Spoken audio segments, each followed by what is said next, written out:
invitado al doctor Carlos Sánchez Berzain, que está en este momento en micrófono. Buenos días, doctor. Buen día, mucho gusto, un saludo a ustedes y por su intermedio a toda la audiencia en el Ecuador y en la región. El doctor Sánchez es director del Instituto Interamericano de la Democracia, así que es la persona ideal para tocar los temas que había mencionado. Comencemos, doctor, con las elecciones en El Salvador. ¿Cuál es su lectura del triunfo abrumador de Bukele? Es el resultado de un buen gobierno. Es muy claro que los pueblos tienen en las elecciones el recurso para premiar o para sancionar. Y los buenos gobiernos llevan muchos votos, y eso es lo que ha pasado en la elección de este domingo en El Salvador.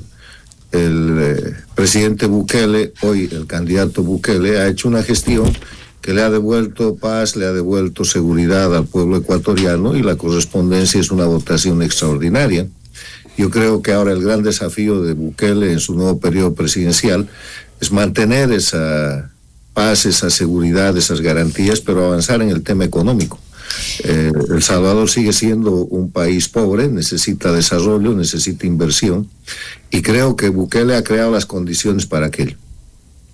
Sería tal vez que el primer gran paso de Bukele ha sido lograr la seguridad de El Salvador para ahora poder trabajar también en el tejido social y en el tejido productivo de ese país. Así es, porque si no hay seguridad, si no hay condiciones de normalidad, no hay posibilidad de generar riqueza, de generar empleo, de generar inversión. Los dineros, los capitales, el trabajo, la iniciativa escapan de los lugares con inseguridad y buscan seguridad física y seguridad jurídica. Y yo creo que El Salvador está en condiciones muy importantes ahora para dar el siguiente paso. Doctor, buenos días. María Fernanda Perrone le saluda. Usted es director del Instituto Interamericano de Democracia, así que viene perfecto lo que le quisiera preguntar. O sea, se hace el valor de un mandatario en relación al bienestar que yo ciudadano puedo tener. Pero ¿qué tanto importa la democracia, como en el caso de El Salvador, cuando la reelección del presidente está ligado a una figura por lo menos dudosa del manejo de la Corte Constitucional y un dictamen que también genera dudas? En materia democrática, por supuesto. Mire, yo creo que la democracia en El Salvador está fuera de dudas. Yo creo que El Salvador está siendo objeto de una campaña de narrativa negativa por parte de las dictaduras de la región que quieren buscar en El Salvador una figura paralela. En las Américas hay democracias y dictaduras, y las dictaduras son 4: Cuba, Venezuela, Bolivia y Nicaragua, donde se simulan elecciones y el pueblo vota pero no elige, porque si eligiera hubieran echado hace tiempo a los dictadores de esos 4 países. Y esto que se dice respecto al Ecuador, de lo que es la crítica del manejo del sistema democrático para la elección o la reelección del presidente Bukele, yo creo que está totalmente superado por el resultado electoral, pero además por las formalidades constitucionales que se han seguido. Bukele ha renunciado. Bukele en esta elección no es el presidente, es el expresidente. Ha cumplido un tiempo para dejar el mandato, y si bien han modificado la Constitución para permitir la reelección, ha sido con una cesación en el cargo. Entonces yo creo que la condición democrática de El Salvador está fuera de duda, y es notable señalar que está siendo objeto de una campaña internacional muy intensa con intereses. El interés es igualar a El Salvador a las condiciones de las dictaduras de Venezuela, Cuba y Nicaragua para justificar estas. Y las diferencias son atroces, porque mientras en El Salvador hay seguridad, mientras en El Salvador hay apoyo popular, en las dictaduras del socialismo del siglo XXI lo que hay es todo lo contrario: inseguridad y desprecio por la gente que detenta el poder. Doctor, y en la línea de la constitucional. Y en la línea de la democracia, insisto, y voy a insistir en el transcurso de esta entrevista, y en la construcción de estas historias que se están creando desde su visión para afectar al presidente Nayib Bukele, ¿cómo suena su discurso de felicidad al concretarse una elección con el resultado de un partido único al poder? en la presidencia y en el Congreso. Yo creo que la palabra o la frase partido único está mal usada, porque han habido 4 candidatos y si bien es cierto que él tiene una amplísima mayoría que va a dejar 2 o 3 curules a la oposición, es una frase poco feliz. Para hablar de democracia, yo le quiero recordar que la democracia en las Américas no es un concepto en discusión. Obedece a una norma jurídica de vigencia regional que se llama la Carta Democrática Interamericana. Y la Carta Democrática Interamericana, en su artículo 3, establece que son elementos esenciales de la democracia 5. El respeto a los derechos humanos y las libertades individuales, el acceso al poder y su ejercicio con sujeción al Estado de Derecho, que quiere decir cumplir la ley, la separación e independencia de los poderes públicos, las elecciones libres, justas y limpias, fundadas en el sufragio universal como expresión de la soberanía popular y la libre organización política. Y está visto que en El Salvador se cumplen las 5 condiciones. Ahora, que el resultado electoral le dé a la oposición una situación marginal es otra cosa, pero hay oposición, hay representación opositora en el Parlamento y hay la posibilidad de utilizar esos mecanismos nacionales e internacionales en caso de violaciones a estos elementos esenciales de la democracia. No hay una señal de que los elementos esenciales de la democracia hayan sido vulnerados. La señal sí es que la narrativa antidemocrática en El Salvador ha pasado de acusar a Bukele de violador de derechos humanos por haber encarcelado a los criminales a violador de la democracia por haber ganado la elección. Pero los hechos son mucho más consistentes que la narrativa. Doctor, muy buenos días. Andrés Merino lo saluda. Como usted bien dice, una victoria más que contundente, y haciendo un análisis sobre todo de estos resultados. ¿Qué nos podría decir sobre todo de ahora lo que busca el elector, lo que busca el ciudadano? ¿No estamos viendo ya una transformación del mismo concepto de democracia, donde si bien antes se ganaba por mayoría, pero ahora pues hay mayorías abrumadoras frente a modelos que, indistintamente de cómo uno pueda analizar la forma en que hace gobierno, a lo que apuntan es a solucionar problemas de la gente? Mire, la democracia no está en cuestión. Lo que la gente cuestiona es el gobierno. Y el problema es que en América Latina los países están plagados de malos gobiernos. No importa que se califiquen de izquierda o de derecha. El gobierno de Boric en Chile, que es del socialismo del siglo XXI, es un mal gobierno. El gobierno de Argentina, que acaba de salir, un gobierno paradictatorial de Fernández Kirchner, también del socialismo del siglo XXI, un mal gobierno. El gobierno del presidente Lasso, que acaba de salir por la muerte cruzada, un mal gobierno, y él es del otro lado. Se considera un hombre de centro derecha o un conservador. El gobierno de Venezuela, un pésimo gobierno criminal, porque eso ya es una dictadura. El gobierno de Bolivia, otra dictadura que tiene bloqueado al país, que ha liquidado las reservas de gas, un mal gobierno. El eje para el ciudadano común, para el ciudadano normal, en el siglo XXI en las Américas, es el buen o el mal gobierno. No le interesa la ideología, que además está desaparecida, le interesa el resultado. Y si vemos las encuestas de carácter nacional y de carácter regional, vamos a ver que la gente en general quiere, primero, seguridad. Segundo, quiere empleo. Después de empleo y seguridad, quiere futuro para sus hijos, que viene con salud y educación. Y después todo lo demás, que dependiendo del país de que se trate, se expresa de una u otra manera. En el tema del Ecuador, por ejemplo, la seguridad se expresa con el tema del crimen, del narcotráfico, pero también hay una necesidad de empleo, hay una necesidad de desarrollo económico, y eso se hace con buen gobierno.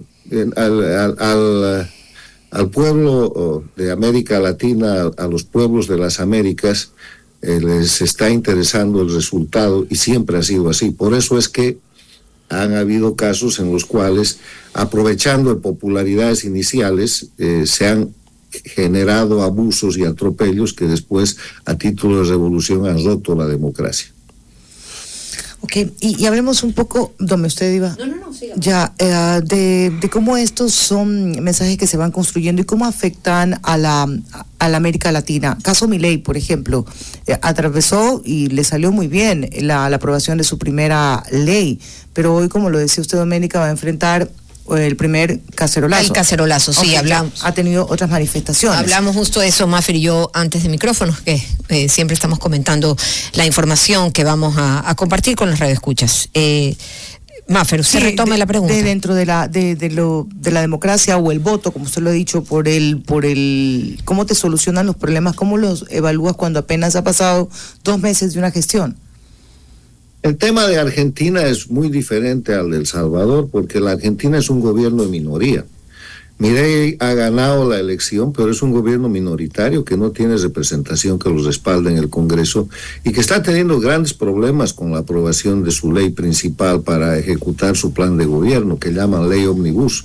Todavía no ha sido aprobada, ha sido aprobada en una instancia previa, pero no está sancionada al Pleno, y le han hecho una cantidad de recortes que son resultado precisamente de su debilidad política. Y aquí permítame un paréntesis para hacer un comentario regional. El problema de los presidentes que terminan haciendo malos gobiernos está basado fundamentalmente porque los sistemas electorales de muchos países de la región están produciendo gobiernos de minoría, que son gobiernos que no tienen el respaldo para lograr gobernabilidad con apoyo parlamentario. Es lo que le ha pasado a Lasso, es lo que le puede pasar al presidente actual Noboa en el Ecuador, y que tiene que hacer acuerdos, que tiene que hacer pactos, y ahí aparece el correísmo.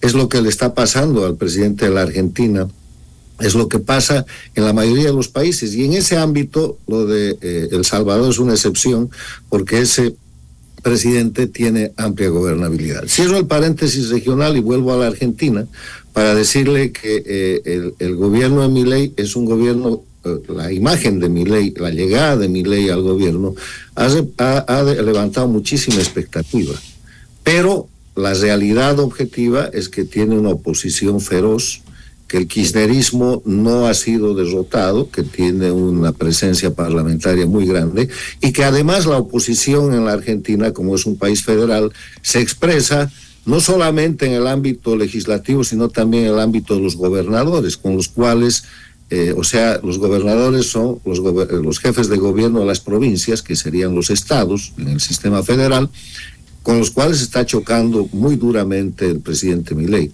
Mi diagnóstico sobre el tema argentino es que el presidente Milei debería buscar hacer un gobierno de unidad nacional que le dé gobernabilidad, que le dé una mayoría tranquila y pactada en el poder legislativo y con los gobernadores, porque si no va a tener muchas dificultades. Hay un proceso de conspiración transnacional para que ese gobierno vaya mal y para derrocarlo. Eso ha empezado apenas lo han elegido, y los desafíos son muy grandes y no está yendo todo lo bien que se quisiera. Y eso está cubierto todavía por el momento del entusiasmo, porque como ustedes dicen, tiene 2 meses de gobierno, no ha terminado la luna de miel de los 100 días, pero el camino es muy difícil. Y ya manifestó además Milei que no iba a poder llevar a cabo lo de la dolarización para este año en Argentina, o sea que ese también era otro de los puntos que él había mencionado en su plan de gobierno, y no va a poderlo realizar. A mí me parece un grave error. Milei lo que tenía que haber hecho, en mi opinión, era al día siguiente tomar el poder dolarizar. Se dice que no puede dolarizar porque no hay recursos internacionales, porque no hay apoyo, pero en eso consisten las acciones políticas de cambio. Y que debieron de haber sido inmediatas, como usted menciona. Hacer las cosas, y ya lo hubiera tenido una gran oportunidad dolarizando apenas llegó al gobierno, porque diciembre era básicamente vacación, y en enero toda la Argentina está de vacaciones de verano. Hubiera tenido 60 días para ajustar lo que es el tema internacional, con el apoyo que ciertamente hubiera llegado al proceso de dolarización, y con un fenómeno que es muy importante cuando se produce la dolarización. La dolarización genera confianza, y la confianza hace que la gente saque sus dólares, y es evidente que en la Argentina hay más dólares, como se dice popularmente, debajo del colchón que en los bancos. Entonces hay que dar seguridad para que esos dólares salgan. Ustedes los ecuatorianos son el mejor ejemplo de aquello, y mire, Ecuador y El Salvador son los dos países que están dolarizados en la América Latina. Doctor, y siguiendo con Milei, va contra su primer discurso, primero sosteniendo que no había plata y segundo diciendo que no habían cambios graduales, que la gradualidad de las decisiones justamente los llevaron a donde está, la Argentina. Mire, él ha planteado la perfecta política, dolarizar y hacer una política de shock. Yo creo que ha empezado con el shock, pero lo están frenando. La famosa ley que lleva el nombre de ómnibus, o que le han puesto ese nombre, ya no es un ómnibus de muchos pasajeros, ya le han quitado varias filas de asientos. ¿Será la señora Bullrich? Y a ver cuánto llega a la parada final. Va capaz solo con chofer. Bueno, eso hay que ver. Es un gobierno difícil el de Milei, pero tiene una solución. Tiene que hacer un gobierno de unidad nacional. Él tiene que llevar a la Argentina a un pacto político para que la Argentina pueda hacer lo que debe hacer para salir de la crisis. Y eso no tiene ideología, eso no tiene disputa, tiene que ser un acuerdo de unidad nacional. Yo creo que ahí falta un poco de manejo político, porque una cosa es ganar elecciones y otra cosa es gobernar. Hasta los asesores tienen que ser diferentes. Si usted ha tenido unos buenos asesores para ganar una elección, manténgalos para que le hagan encuestas y le informen cómo van los asuntos referidos a su imagen. Pero doctor, y hablando de manejo político en el tema de Rusia-Ecuador, ¿cuál debe ser el manejo político de nuestro actual canciller con las manifestaciones de Rusia al no querer ya nuestro banano ni nuestras rosas, ante las declaraciones del presidente Noboa de haber dicho que enviaría armamento ruso chatarra a los Estados Unidos? Mire, yo creo que hay que tener claro primero el eje de confrontación regional y mundial. Son las dictaduras contra la democracia. Rusia es una dictadura, Ecuador es una democracia, está en la otra orilla. Hoy día se libra una guerra global. La guerra global es la guerra en la que están inmiscuidos todos los países del mundo, pero no participan en los frentes de batalla.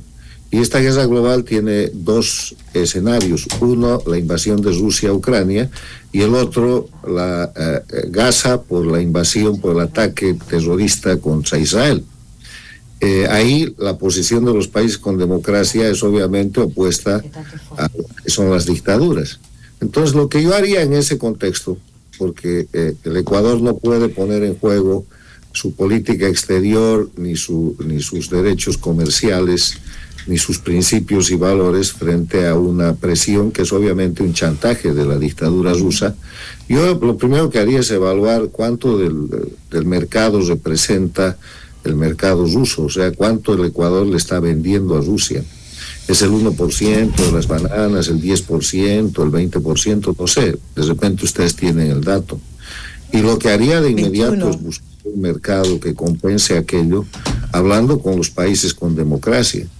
Y fijándole las condiciones muy claras a Rusia, en sentido de que si va a haber condicionalidad política dictatorial al intercambio comercial, entonces habrá que reacomodar ese intercambio comercial, y en vez de que Rusia esté utilizando sanciones contra un país democrático como es el Ecuador, simplemente buscar otro mercado.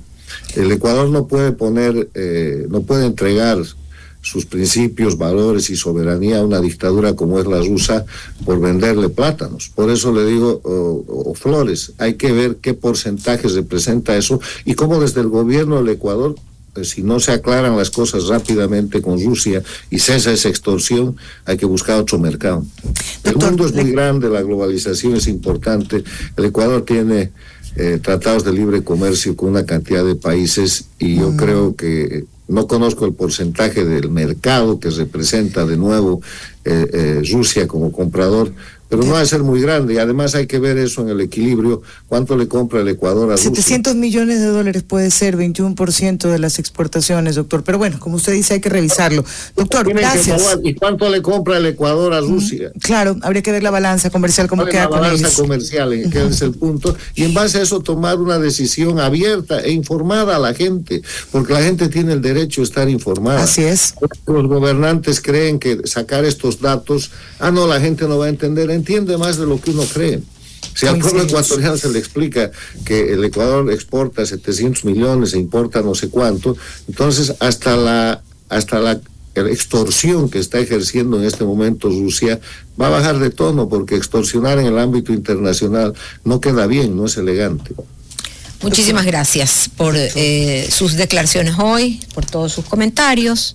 Al doctor Carlos Sánchez Berzaín. Gracias, doctor.